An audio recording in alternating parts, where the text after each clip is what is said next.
ମାର ଦେହ ଖରାପ ଏବେ କେମିତି ବୁଝିପାରିବ ଗୋଟେ ନିରୀହ କୁନି ସନ୍ତାନ? ଆଉ ଏକଥା ତାକୁ କିଏ କହିବ? ତା ମା ଏବେ ଗୋଟେ ଅଜଣା ରୋଗ ସହ ଏବେ ମୃତ୍ୟୁ ସହ ଲଢ଼େଇ କରୁଛି। ହଁ ଦର୍ଶକ ବନ୍ଧୁ, ଆମେ କହୁଛୁ ଏଇ ଯେଉଁ ଦୃଶ୍ୟ ଆପଣମାନେ ଦେଖୁଛନ୍ତି ଏ ହେଉଛନ୍ତି ଓଡ଼ିଆ ସିରିଏଲ ଜଗତର ବହୁ ପ୍ରତୀକ୍ଷିତ ନାଁ କମେଇ ସାରିଥିବା ଜବରଦସ୍ତ ଅଭିନେତ୍ରୀ ଲୀନା ସାମଲଙ୍କ ବିଷୟରେ। ତ ଲୀନା ସାମଲକୁ ଆପଣମାନେ ସମସ୍ତେ ଜାଣିଥିବେ। ତାଙ୍କୁ ଆପଣମାନେ ତୁଳସୀ ସିରିଏଲରେ ଖୁବ୍ ସୁନ୍ଦର ଅଭିନୟ କରୁଥିବାର ଦେଖିଥିବେ। ଆଉ ଏହା ସହିତ ସେ ବହୁତ ସାରା ସିରିଏଲରେ ମଧ୍ୟ ଖୁବ୍ ସୁନ୍ଦର ଅଭିନୟ କରି ଦର୍ଶକମାନଙ୍କ ମନକୁ ଜିତିବାରେ ସଫଳ ହୋଇଛନ୍ତି।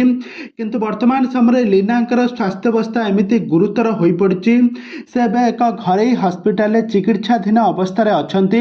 ଆଉ ତାଙ୍କର ଚିକିତ୍ସା ମଧ୍ୟ ଚାଲିଛି।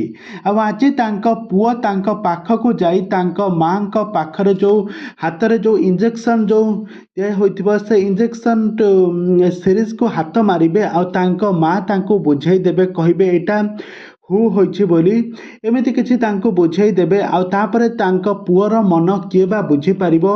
ପୁଅ ବା କେମିତି ଜାଣିବ? ବହୁତ ଛୋଟ ପୁଅଟେ ନା, ପୁଅ ବା କେମିତି ଜାଣିବ ତାର ମାର କେଉଁ ରୋଗ ହୋଇଛି ଆଉ ସେ କ'ଣ ପାଇଁ କେଉଁଠି ହସ୍ପିଟାଲରେ ଅଛି?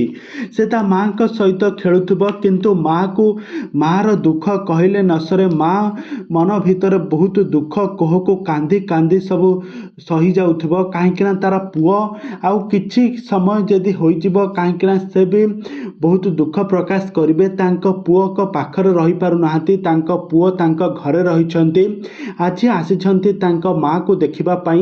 ତେବେ ଦର୍ଶକ ବନ୍ଧୁ, ଲୀନା ସାମଲକୁ ଆପଣମାନେ ସମସ୍ତେ ଜାଣିଥିବେ। ଲୀନା ସାମଲ ବର୍ତ୍ତମାନ ସମୟରେ ହସ୍ପିଟାଲର ଏକ ଘରୋଇ ହସ୍ପିଟାଲରେ ଚିକିତ୍ସା ହେଉଛନ୍ତି। ଆଉ ତାଙ୍କର ବହୁତ ଭଲ ଭାବରେ ଟ୍ରିଟମେଣ୍ଟ ଚାଲିଛି। ସେ ବର୍ତ୍ତମାନ ଧୀରେ ଧୀରେ ରିକଭରି କରିବାରେ ଲାଗିଛନ୍ତି। ଆଉ ତାଙ୍କର ଫଟୋ ଭିଡ଼ିଓ ମଧ୍ୟ ଆପଣମାନେ ଆମ ଚ୍ୟାନେଲ ମାଧ୍ୟମରେ ଦେଖିପାରୁଥିବେ। ତେବେ ଦର୍ଶକ ବନ୍ଧୁ, ଆପଣମାନଙ୍କୁ ଲୀନା ସାମଲ କେମିତି ଲାଗନ୍ତି ଆଉ ତାଙ୍କର ଆକ୍ଟିଂ ଆପଣମାନଙ୍କୁ କେମିତି ଲାଗେ, ଆମକୁ ନିହାତି ଭାବରେ କମେଣ୍ଟ ବକ୍ସରେ କମେଣ୍ଟ କରନ୍ତୁ।